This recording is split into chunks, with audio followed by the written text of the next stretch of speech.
Yokoya Port was a town easy to overlook. Situated on the edge of Whale Tail Strait, it could have been a major restocking point for ships leaving one of the many harbors that supplied Omashu. But the strong, reliable, prevailing winds made it too easy and cost-effective for southbound merchants to cruise right past it and reach Shimsom Big Island in a straight shot. Genju wondered if the locals knew or cared that ships laden with riches sailed tantalizingly close by, while they were stuck elbows deep in the cavity of another elephant koi.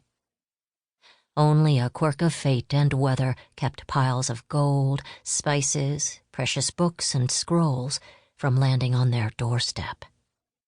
Instead, their lot was fish guts, a wealth of maws and gills. The landward side was even less promising. The soil of the peninsula grew thin and rocky as it extended farther into the sea. It had disturbed Genju to see crop fields so meager and balding as he'd rode through the countryside into town for the first time. The farmland lacked the wild volcanic abundance of the Makapu Valley or the carefully ordered productivity of Ba Sing Se's outer ring, where growth bent to the exacting will of the king's planners. Here, a farmer would have to be grateful for whatever sustenance they could pull from the dirt. The settlement lay at the intersection of 3 different nations: earth, air, and water, and yet none had ever laid much of a claim to it. The conflicts of the outside world had little impact on daily life for the Yokoyans. To them, the ravages of the Yellowneck Uprising in the deep interior of the Earth Kingdom were a less interesting story than the wayward flying bison that had gotten loose from the Air Temple and knocked the thatching off a few roofs last week. Despite being seagoers, they probably couldn't name any of the dreaded pirate leaders carving up the eastern waters in open defiance of the Ba Sing Se Navy. All in all, Yokoya Port might as well not have been on the map. Which meant, for Genju and Kelsong's desperate, sacrilegious little experiment, it was perfect. Genju trudged uphill in the wet, mucky snowfall, his neck prickling from the bundled straw cloak around his shoulders.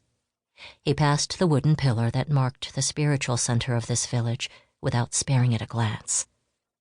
There was nothing on the sides or on top of it. It was just a bare log driven upright into the ground of a circular courtyard. It wasn't carved with any decorations, which seemed lazy for a town where nearly every adult had a working knowledge of carpentry. "There," the post grudgingly said to any nearby spirits. "Hope you're happy." Weathered houses lined the broad, eroded avenue, poking steeply into the air like spear points. His destination was the larger 2-story meeting hall at the end. Kelsong had set up shop there yesterday, saying he needed as much floor space as possible for the test. He'd also claimed that the location enjoyed some auspicious wind currents, using the very solemn and holy method of licking his finger and holding it up in the air. Whatever helped. Genju sent a quick prayer to the guardian of the divine log as he pulled off his snow boots, laid them on the porch, and ducked through the door curtains. The interior of the hall was surprisingly large, with far corners draped in shadow and thick planked walls cut from what must have been truly massive trees. The air smelled of resin. 10 very long, very faded yellow cloths stretched across the worn floorboards. A row of toys lay on each one, evenly spaced like a seed bed. A bison whistle, a wicker ball, a misshapen blob that might have been a stuffed turtle duck, a coiled whalebone spring, one of those flappy drums that made noise as you spun it back and forth between your palms. The toys looked as worn and beaten as the outside of this building. Kelsang knelt at the far end of the cloths. The Airbender monk was busy placing more knickknacks with a carefulness and precision that